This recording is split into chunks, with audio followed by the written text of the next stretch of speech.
Hello friends, today's the day I've been waiting on all summer. It's been 85 days since I first planted the watermelon seed. I'm going to pick the first one today.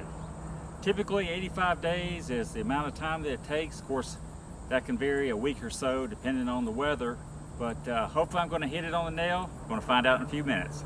Stick around.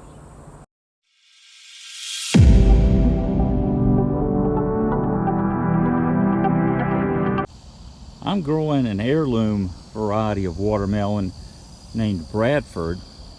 This variety was thought to be extinct up until just a few years ago. Around the 1920s, newer varieties were being developed that had a tougher rind, so the Bradford fell out of favor because it really wasn't suited for shipping. The Bradford has a very interesting history. If you're not familiar with it, you should Google it and read about it. It's a very interesting story. At the start of the summer, when the plants were up about 3 or 4 inches, we had about 2 weeks of rain and a cool spell, and I lost quite a few of my plants. So I planted more seed that are about 3 weeks behind, and I'm hoping that there's enough summer left for these small ones to come on. I've got quite a few in here. I'm going to go down here to where the vines are starting to die down, kind of an indication that they're probably ready, maybe even past being ready. So I'm going to go over here. I spotted a pretty big one right here. Let's see what it sounds like.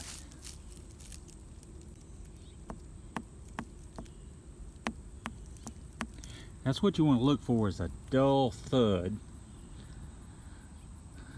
I'm going to go ahead and pick this one,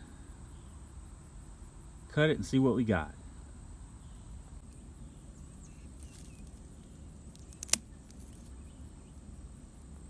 Well, this isn't one of my largest watermelons, but it's still pretty good size.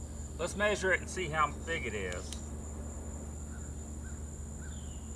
Looks like it's slightly over 21 inches long. Any guesses on how much it weighs before I put it on the scale? Based on carrying it up here from the garden, I'd say it weighs about 60 pounds. But realistically, I'm going to say that's probably about a 30-pound melon. Let's put it on the scale and see what it says.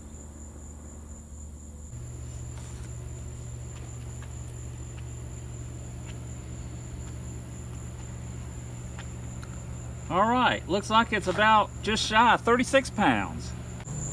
All right, the only way we're going to know if this watermelon is ripe or too ripe is to cut it. So let's cut it and see what we've got. If water pours out of it, then it's too ripe. If it's nice and red, it's probably just about right. Let's cut it and find out.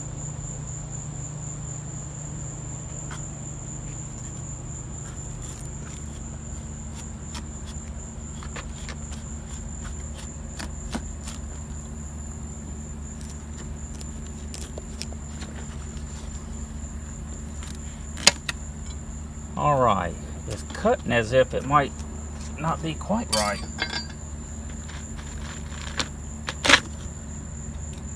But it looks good. Oh, it's just right. Looks just right. Let's go in and eat some watermelon and see how it tastes.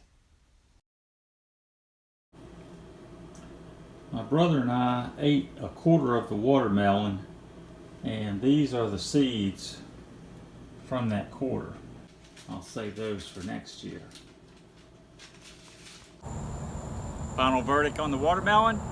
I think it might have been 3 or 4 days from being peaked, but given the amount of rain that we've had, I thought it was pretty good for the first one. Ironically, a lot of rain is not good for watermelons.